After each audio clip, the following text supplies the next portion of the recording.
कहानी शुरू होते ही हम कुछ लड़कियों को देखते हैं जो कि मेरा नसीब नाम की एक फिल्म के लिए ऑडिशन दे रही है, पर डायरेक्टर आरके को उन लड़कियों में से एक भी लड़की का ऑडिशन पसंद नहीं आता। तब वो अपने प्रोड्यूसर गोयल के साथ फेमस एक्ट्रेस नेहा के पास आकर उसे फिल्म में काम करने के लिए ऑफर करते हैं। गोयल नेहा के पीए से पैसों की बातें करता है और नेहा को फिल्म के लिए फाइनल किया जाता है। अब फिल्म की शूटिंग शुरू होती है। पहला सीन फिल्म के लीड विलन रणवीर के साथ शूट किया जाता है। वही आरके का बर्थडे भी होता है, तो शूट के बाद सब लोग बर्थडे मनाते हैं। वह आरके की बीवी सीमा और उसके बच्चे भी आए होते हैं। फिर आरके वापस घर जाने निकलता है। वहां पर हम महसूस करते हैं कि सीमा आरके से नाराज होती है। घर आने पर आरके उसे पूछता है कि तुम नाराज हो क्या, पर वो कुछ भी नहीं कहती और सो जाती है। अब अगले दिन आरके फिल्म सेट पर आता है और वो फिल्म डायरेक्ट करने के साथ खुद मेन लीड भी होता है। आरके तो सीन शूट करने के लिए रेडी होता है, पर हम देखते हैं कि नेहा टाइम पे रेडी नहीं होती। वो सारे असिस्टेंट्स को बहुत एटीट्यूड दिखाती है, उन्हें बदतमीजी से बातें करने लगती है, पर आरके के कहने पर वो वापस शूट के लिए चली जाती है। अब नेहा को फिल्म में गुलाबो बनकर अपने डायलॉग बोलना है, पर वो एक भी डायलॉग ठीक से नहीं बोलती और अपनी गलती असिस्टेंट नमित पर लगाती है कि वो मुझे डायलॉग ठीक से नहीं बता रहा। इस बात से आरके बहुत चिढ़ जाता है क्योंकि वो महबूब बनकर एक्टिंग कर रहा था, पर उसका कंसंट्रेशन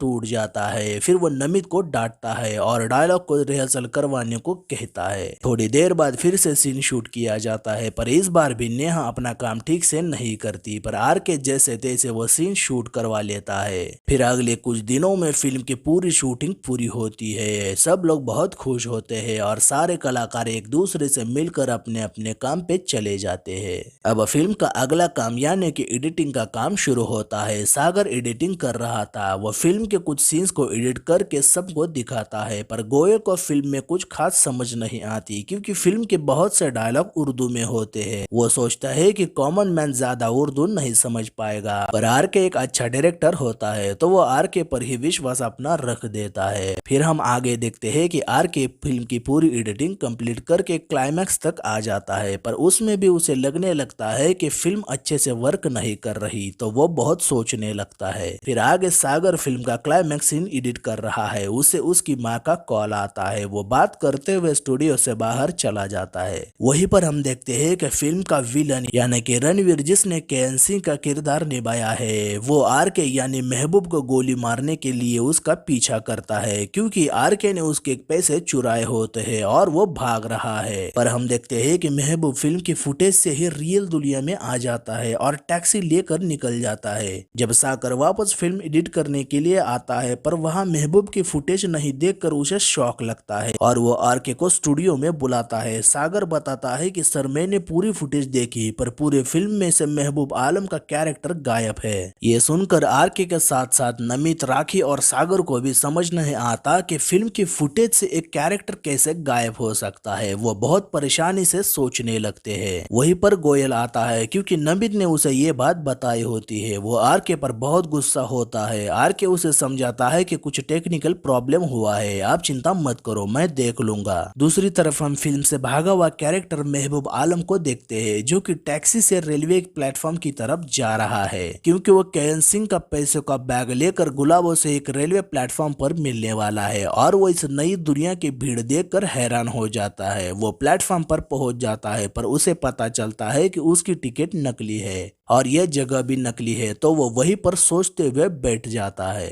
अब आगे हम देखते हैं कि गोयल सब लोगों को लेकर पुलिस स्टेशन आता है और गायब हुए महबूब आलम की रिपोर्ट लिखवाता है। इंस्पेक्टर महबूब के बारे में पूछताछ करता है। उसे लगता है कि महबूब एक रियल आदमी है, पर आरके कंफ्यूजन भरी सोच से महबूब की डिटेल्स देता है। इंस्पेक्टर गोयल को वादा करते हुए कहता है कि जो भी गायब हुआ है उसे हम 72 घंटे में ढूंढ लेंगे। आरके को यहाँ कुछ भी समझ नहीं आता कि ये सब क्या हो रहा है। फिर आरके घर आकर अपने फैमिली के साथ खाना खा रहा है। आरके को उदास देखकर बच्चे पूछते हैं कि पापा परेशान क्यों है। सीमा बताती है कि पापा के फिल्म का एक कैरेक्टर गायब हुआ है। बच्चों को भी ये बात समझ नहीं आती। तब आरके उन्हें समझाते हुए बताता है कि तुम जैसे पायरेट्स ऑफ कैरिबियन की फिल्म देखते हो, उसमें जॉनी डेप ने जैक स्पैरो का किरदार निभाया है। अगर तुम ऐसा सोचो कि जब जॉनी डेप कहीं पर भी गायब नहीं हुआ, पर जैक स्पैरो है कि अपनी ही दुनिया से कहीं दूसरी ओर निकल गया है। बच्चों को ये बात बड़ी ही फैसिनेट लगती है। सीमा पूछती है कि आर के तुम्हें क्या लगता है कि महबूब कहाँ पर गया होगा। आर के कहता है मुझे तो कुछ भी समझ नहीं आ रहा। तब आर के का बेटा कहता है कि पापा आपने ही फिल्म लिखी है तो आप ही को पता होगा कि महबूब कहाँ गया है। तब आर के बच्चे की बातों से उसे समझ आता है कि उसे क्या करना है। फिर आर के नमित को कॉल करके प्लेटफॉर्म पर जाने को कहता है क्योंकि उसे पता होता है कि फिल्म में महबूब गुलाबों से मिलने प्लेटफॉर्म पर ही जाने वाला है और वो भी रेलवे प्लेटफॉर्म की तरफ निकल जाता है। अब आगे हम नमित को देखते हैं जो कि रेलवे प्लेटफॉर्म पर आता है तो उसे वहां पर महबूब आलम बैठा दिखाई देता है। वो बहुत हैरानी से उसे मिलता है और महबूब को अपने साथ चलने को कहता है पर महबूब उसके साथ नहीं जाना चाहता। तब वो कहता है कि महबूब मुझे पता है कि तुम गुलाबों को ढूंढ रहे हो और मैं तुम्हें गुलाबों के पास ले जाने आया हूँ। तो महबूब गुलाबों से मिलने के लिए नमित के साथ जाने निकलता है। वहीं पर आर के आता है। महबूब आर के को देखकर हैरान हो जाता है क्योंकि वह दोनों सिमिलर है। फिर आर के उसे लेकर स्टूडियो आता है। वहाँ राखी और सागर भी महबूब को देखकर हैरान होते हैं। फिर आर के महबूब को फिल्म दिखाता है। वहाँ पर गुलाबों को देखकर महबूब भी चौंक जाता है। उसे लगता है कि यहाँ पर कुछ तो गड़बड़ है। वो आर के से कई सारे सवाल पूछने लगता है और बहुत कंफ्यूजन हो जाता है। आर के उसे समझाने लगता है कि तुम एक कैरेक्टर हो, तुम रियल इंसान नहीं हो। पर महबूब को उसकी बातें समझ नहीं आती। फिर आर के महबूब को लेकर अपने घर चला आता है। सीमा और बच्चे भी महबूब को देखकर परेशान हो जाते हैं। वहीं पर गोयल आता है और वो बहुत खुश होता है क्योंकि उसका कैरेक्टर मिल गया है। उसे लगता है कि अब उसकी फिल्म पूरी हो जाएगी। पर महबूब को समझ नहीं आता कि सारे लोग उसे घूर के क्यों देख रहे हैं। वो अभी भी खुद को एक इंसान ही समझता है। अब अगले दिन आर के महबूब को स्टूडियो में लाता है और उसे समझाते हुए बताता है कि मैंने एक फिल्म बनाई है जिसमें मैंने खुद महबूब आलम का किरदार निभाया है और वो तुम हो।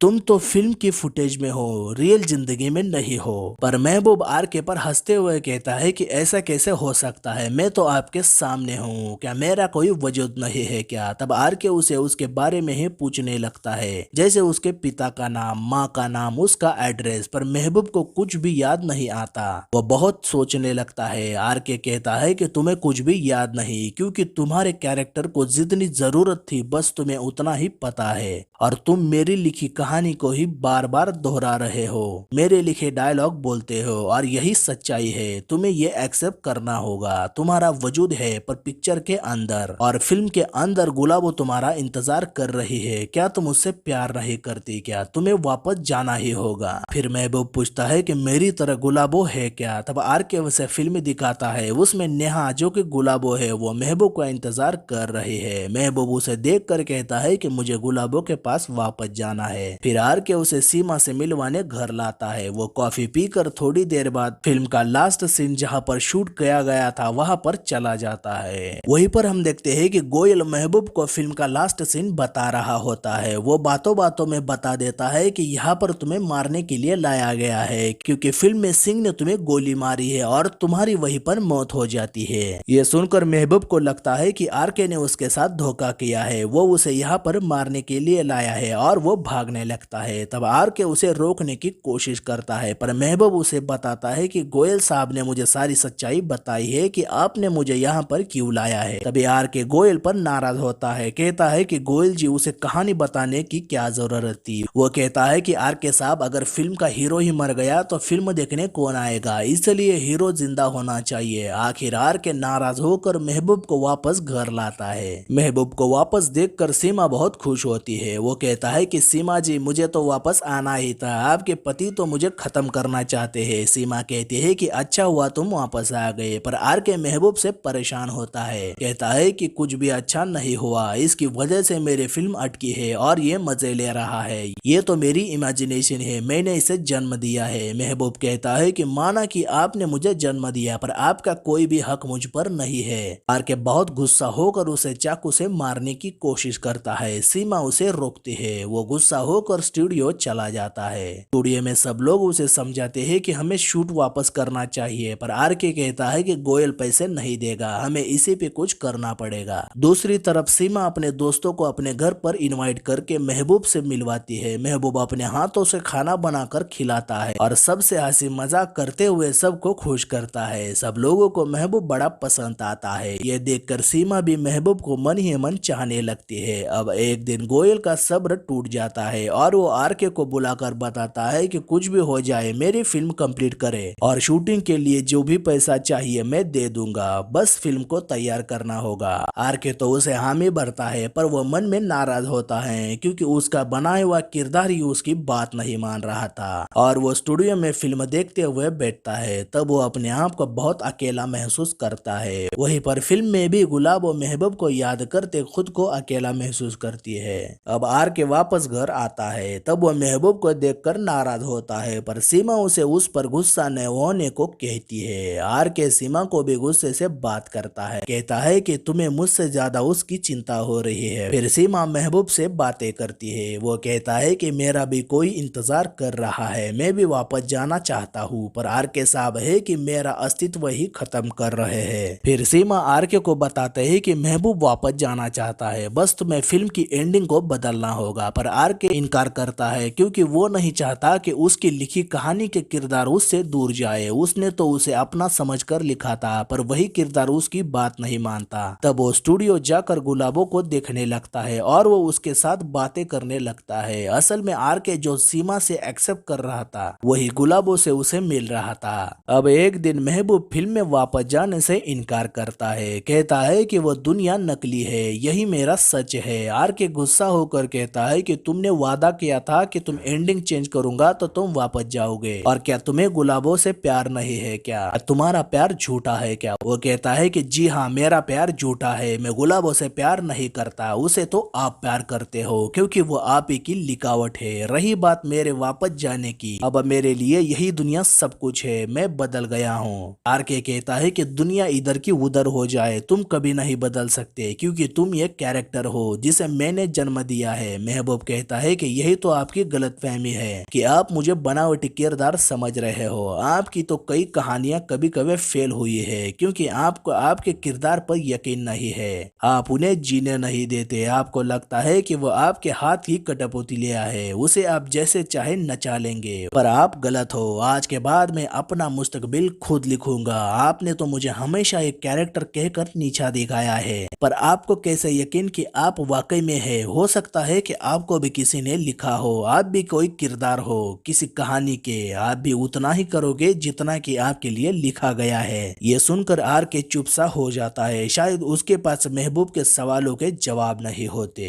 आगे हम देखते हैं कि फिल्म का विलन केन सिंह भी महबूब को ढूंढने लगता है और वो गुलाबों से पूछताछ करता है और खुद फिल्म के फुटेज से बाहर निकल आता है और महबूब को तलाशने लगता है। वो बहुत ही खौफनाक होता है, वो किसी को भी मारने लगता है, उसके मन में जो भी आता है वो करता है। अब आर के फिर से पुलिस स्टेशन जाकर सिंह की रिपोर्ट लिखवाता है और हम देखते हैं कि सिंह के रवैये के वजह से वो पुलिस के नजर में आ जाता है और पुलिस उसे पकड़ लेती है। आखिर पुलिस सिंह को आर के को सौंपती है। फिर आर के और गोयल सिंह को सारी सच्चाई बताती है। फिर वो उसे अपने घर लाता है। सिंह महबूब और आर के को एक साथ देखकर कंफ्यूज हो जाता है क्योंकि महबूब ने अपनी मूछें मुंडवाई थी। सिंह एक बोतल तोड़ के आर के बच्चे को मारने की धमकी देता है। आखिर महबूब स्वीकार करता है कि वही असली महबूब है, पर हम देखते हैं कि महबूब सिंह को लात मार के बच्चे को छुड़ाता है और सिंह वहीं पर बेहोश हो जाता है। फिर नमित उसे हॉस्पिटल ले जाता है। बच्चे महबूब को गले लगाकर रोने लगते हैं, पर हम देखते हैं कि आर के सीमा और बच्चों को महबूब की तरफ प्रभावित हुए देखकर उदास होता है। उसे समझ आता है कि वो सब महबूब को उसे ज्यादा चाहने लगे हैं। तब वो वहां पर पड़ा महबूब का कोट लेकर स्टूडियो चला जाता है और वो फिर से गुलाबों से बातें करने लगता है और देखते ही देखते आर के खुद को फिल्म के अंदर महसूस करता है। अगले सीन में हम देखते हैं कि सिंह ठीक होता है और आर के उसे बताता है कि महबूब वापस फिल्म के दुनिया में चला गया है। तब सिंह बहुत खुश होता है और आर के उसे पैसों का बैग देकर उसे भी वापस जाने को बताता है और सिंह भी वापस अपनी फिल्म की दुनिया में चला जाता है। और हम देखते हैं कि आर के ने पहले जैसे फिल्म लिखी थी वो वैसे ही तैयार हो जाती है और सिंह उसी तरह से महबूब के पीछे पड़ता है। महबूब गुलाबों से वादा करता है कि वो उसका प्लेटफॉर्म पर इंतजार करेगा और निकल जाता है। अब आखिरी सीन में हम देखते हैं कि केन सिंह महबूब को गोली मार देता है और महबूब की वहीं पर मौत होती है और गुलाबों महबूब का इंतजार करते प्लेटफॉर्म पर ही खड़ी हो जाती है। और मेरा नसीब फिल्म की स्क्रीनिंग पर आर के और सारे लोगों की यह फिल्म बहुत पसंद आती है। सब लोग आर के की तारीफ करते हैं। आर के भी बहुत खुश होता है। और आखिरी में हमें आरके के जूते को दिखाया जाता है जहां पर बहुत सारा पसीना होता है और आरके ने रेड कलर के सॉक्स पहने होते हैं और ये कहानी यहीं पे खत्म हो जाती है। अब आखिरी सीन देखकर हम समझ जाते हैं कि फिल्म की दुनिया में जो वापस गया वो असलियत में महबूब नहीं आरके था, क्योंकि आखिरी में जो जूते वाला एंगल है वो बताता है कि थिएटर में आरके के पैरों में लाल रंग के सॉक्स है और उसके जूते में पसीना आया, पर जब फिल्म में हम देखते हैं कि महबूब को गोली लगी और वो मरा तब उसके पैरों में काले रंग के सॉक्स थे,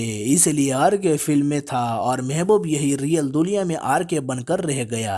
ये बात सिवा आरके और महबूब के किसी को भी पता नहीं होती। खैर ये तो रही कहानी की बात, पर मुझे भी एक ऑडियंस के तौर पर पहली बार में फिल्म खासा समझ नहीं आई। रजत कपूर ने खुद ही इस फिल्म को लिखा है, डायरेक्ट भी किया है और इसमें एक्ट भी किया है। वाकई में उन्होंने एक मास्टरपीस बनाया है। शायद कुछ लोगों को यह फिल्म पसंद नहीं आए क्योंकि ये जल्द ही समझ नहीं आएगी। एक फिल्म के अंदर फिल्म चलना और उसके किरदार रियल जिंदगी में आना, ये एक अलग एक्सपीरियंस था। जो फिल्म के अंदर वाली फिल्म है वो 60s और 70s के दौर को दर्शाती है और बाहर की जो फिल्म है वो मिड 2000 की कहानी है। एक और बात बहुत ही बढ़िया है, जो कि फिल्म के अंदर के सारे किरदार जब बाहरी दुनिया में आते हैं तब उनके पूरी बॉडी पर हमेशा लाइट का फोकस रहता है और बाहर के लोगों पर नॉर्मल लाइट होती है। इससे हमें महसूस होता है कि महबूब सिंह और गुलाबो हमेशा ही एक किरदार ही रहेंगे। जैसा महबूब आलम आरके को कहता है कि क्या पता मेरी तरह आपको भी किसी ने बनाया हो और आप भी उतना ही बोलते हो जितना कि आपके लिए लिखा गया है। ये बात कहीं ना कहीं सच भी है, क्योंकि हम सब अपनी जिंदगी में भी अलग अलग किरदार निभाते हैं। जैसे हम अपने घर पर अलग होते हैं और अपने दोस्तों के साथ अलग होते हैं। हम कुछ और करना चाहते हैं, वो हमारे दिलो दिमाग में ही होता है, पर कुछ मजबूरी या कुछ सिचुएशन की वजह से हम झूठ का मुखौटा पहनकर खुश रहने का किरदार निभाना पड़ता है। तो आपको RK/RK फिल्म कैसे लगी, उसकी कहानी कैसे लगी, ये हमें कमेंट द्वारा जरूर बताइए। और हमारा एक्सप्लेनेशन अच्छा लगे तो हमारे चैनल मूवीज एक्सप्लेन मोस्टली को लाइक, शेयर और सब्सक्राइब जरूर करें। Thank you for watching.